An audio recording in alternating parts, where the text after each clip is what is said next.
Hoje, a gente vai falar sobre uma invenção incrível, uma tecnologia que nasceu há mais de 200 anos, mas que, de repente, parece ser uma das respostas para os nossos maiores desafios de energia.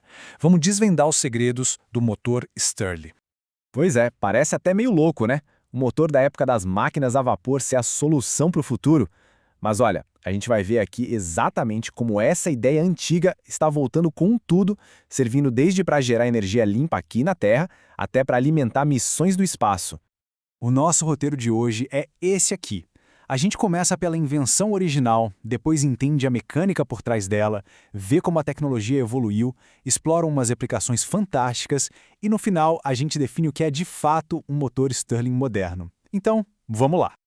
Tudo começa lá em 1816, com Robert Stirling. E o que ele inventou não foi só mais um motor. Foi um conceito totalmente diferente. A base de tudo era uma vantagem que o diferenciava de todos os outros: a flexibilidade. E o segredo tá todo aqui. Ele é um motor de combustão externa. Sabe o motor de um carro? A gasolina queima lá dentro. Aqui não. O calor vem de fora. E o que isso significa? Que a fonte de calor pode ser qualquer coisa. Luz do sol concentrada, a queima de um gás, o calor que uma fábrica joga fora, biomassa. Se gera calor, pode fazer o motor Stirling funcionar. Esse é o superpoder dele. Tá, beleza. Mas como é que ele transforma esse calor em movimento na prática? A resposta está num ciclo termodinâmico super elegante e em algumas peças bem geniais. Explicando de um jeito bem simples, funciona assim. Tem um gás que fica preso dentro do motor. Primeiro, ele é aquecido. Ao esquentar, ele se expande e empurra um pistão, gerando movimento. Logo depois, esse mesmo gás é levado para uma parte fria do motor. Lá, ele esfria e é comprimido de volta. Aí ele volta para a parte quente e o ciclo todo começa de novo, sem parar. Agora, a parte mais genial dessa história toda é o regenerador. Essa foi a grande sacada do Stirling. Pensa nele como se fosse uma esponja de calor. Quando o gás quente está indo para o lado frio, ele passa por essa esponja, que absorve um pouco do calor. Depois, quando o gás frio está voltando, ele passa de novo pelo regenerador, que devolve o calor que guardou. Isso pré-aquece o gás e recicla a energia. É isso que faz o motor ser tão eficiente. Claro que, com o tempo, surgiram jeitos diferentes de montar esse motor. Basicamente, são 3 tipos principais. O alfa é bem potente para o seu tamanho, mas é difícil de vedar as partes quentes. O beta é mais compacto e eficiente, só que a mecânica dele é bem mais complexa. E tem o gama, que é o mais simples de construir, o que é ótimo, mas ele perde um pouquinho de eficiência por causa disso. No fim, todos fazem a mesma coisa, só muda o design. E isso nos leva à maior virada de chave dessa tecnologia. Por muito tempo, o motor Stirling era uma máquina cheia de engrenagens, vira-briquinho, um monte de peças. Mas aí vem um salto tecnológico que mudou o jogo, focando em algo talvez até mais importante que a eficiência: a confiabilidade. E esse salto tem nome e sobrenome: Motor Stirling de Pistão Livre, ou FPSE. Foi inventado por um cara chamado William Beale lá em 1964. O nome já dá a dica. Os pistões, eles flutuam lá dentro sem nenhuma ligação mecânica com o lado de fora. E essa comparação aqui deixa tudo muito claro. O motor antigo sempre tinha o risco de vazar, precisava de óleo para lubrificar e as peças se desgastavam. Já o FPCA, ele é totalmente selado, então zero vazamentos. Ele não usa óleo porque os pistões flutuam em mancais de gás, ou seja, numa camada fininha do próprio gás de trabalho. Não tem contato físico entre as peças. E se não tem contato, não tem desgaste. O resultado? Uma máquina que pode funcionar por anos, décadas, sem precisar de manutenção nenhuma.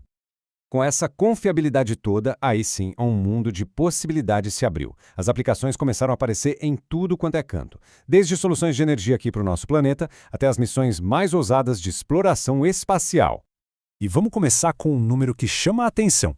Em 2008, um sistema usou uma daquelas antenas parabólicas gigantes para focar a luz do sol num motor Stirling e bateu o recorde mundial de eficiência. Conseguiu transformar 31,25% da energia solar em eletricidade na rede. Isso é mais do que a maioria dos painéis solares que a gente vê por aí. Aqui na Terra, a flexibilidade dele é o que mais se destaca. Dá para usar para queimar biomassa e levar energia para lugares isolados. Dentro de casa, ele pode gerar eletricidade e, ao mesmo tempo, usar o calor que sobra para aquecer a água, chegando a mais de 90% de eficiência total. E na indústria, ele pega aquele calor que ia ser jogado fora e transforma em mais eletricidade. Mas é no espaço que a confiabilidade dele se torna absolutamente essencial. A NASA, por exemplo, usa motores Stirling para gerar energia a partir do calor de material radioativo. Eles são 4 vezes mais eficientes que a tecnologia antiga, o que significa levar muito menos combustível nuclear para o espaço. E tem mais, o projeto Kilopower quer usar um mini-reator nuclear com motores Stirling para fornecer energia para futuras bases na Lua e em Marte. Isso tudo nos traz uma pergunta final. Com tantos tipos e usos diferentes, o que a gente pode chamar de um motor Stirling mais moderno que existe hoje? E a resposta não é uma só. Depende do ponto de vista. Se moderno significa algo que já está no mercado, testado e aprovado, funcionando no mundo real, então o título vai para o PowerGen, da empresa Koenig. É a tecnologia que já provou que consegue operar por mais de 80 mil horas direto, sem manutenção, em lugares remotos. Agora, se moderno quer dizer o pico de eficiência que já foi alcançado num sistema completo, aí a gente tem que olhar para aquele sistema Dish Stirling. Mesmo que ele não esteja mais à venda, o recorde dele de 31,25% ainda é a meta, é o número que todo mundo quer bater. E por último, se moderno for sobre o que o futuro nos reserva, sobre o potencial máximo da tecnologia, aí o destaque é o conversor ASIC da NASA.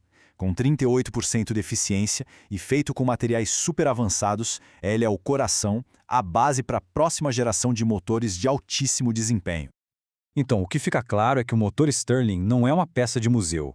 Ele é uma plataforma tecnológica super versátil, confiável e muito eficiente.